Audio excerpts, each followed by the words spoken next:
বিসমিল্লাহির রহমানির রহিম। আসসালামু আলাইকুম everyone, welcome to back my another new video. আপনারা সবাই কেমন আছেন? আশা করি সবাই ভালো আছেন। আজকে আমি আপনাদের সাথে শেয়ার করব এমন একটি রেমেডি যেটা ব্যবহারের ফলে আপনাদের ত্বক হবে টান টান, উজ্জ্বল এবং চকচকে।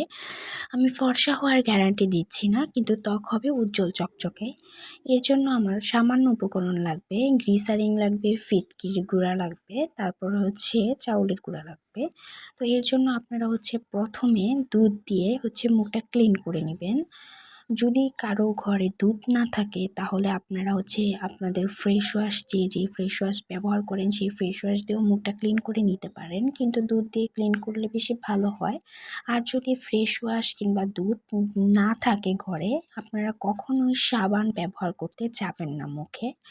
আপনারা যদি অ্যালোভেরা থাকে তাহলে অ্যালোভেরা কেটে আগে অ্যালোভেরা গাছ থেকে এনে বা যেখান থেকে আপনারা আনেন, প্রথমে অ্যালোভেরা ব্যবহার করা যাবে না, এটা কিছুক্ষণ রেখে দিতে হবে সামনে যে হলুদ কষটা থাকে সেটা ফেলে দেওয়ার জন্য।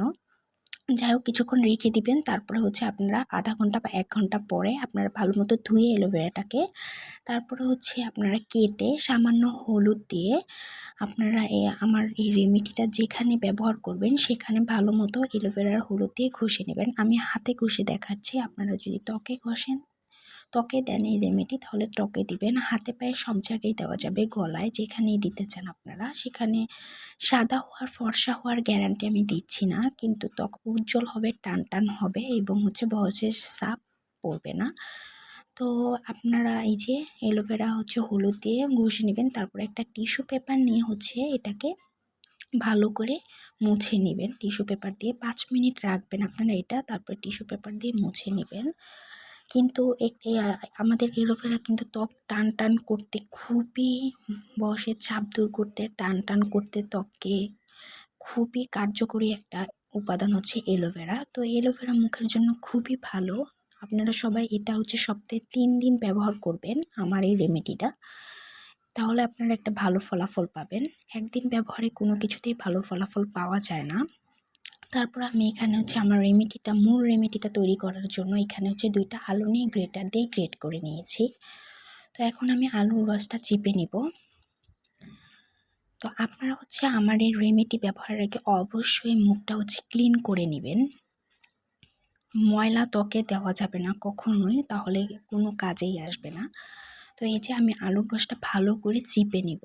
তো এখানে সামান্য কিছু উপকরণ দিয়েই এই রেমেডিটা তৈরি করা যাবে।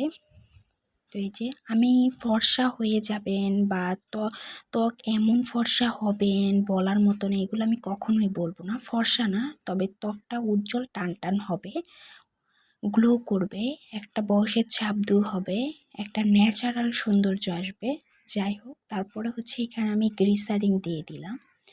1 চামচ গ্লিসারিন দিতে পারেন, যাদের গ্লিসারিন শ্যুট করে না তারা দিবেন না।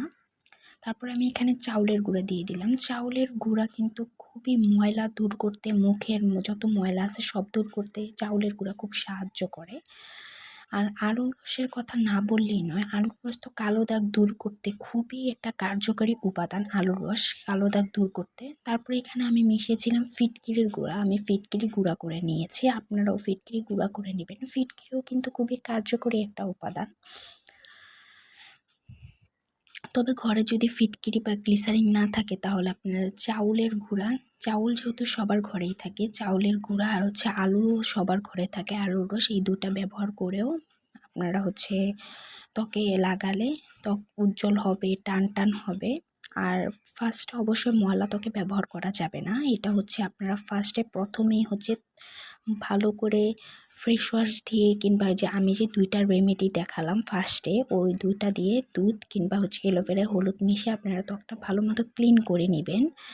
তারপর টিস্যু পেপার দিয়ে মুছে তারপরে এই রেমেডিটি ব্যবহার করেন। ময়লা ত্বকে কোনোভাবেই দেওয়া যাবে না। আর আপনার সাবান ব্যবহার করে মুখ ধুবেন না, সাবান ত্বকের জন্য খুবই ক্ষতি করে।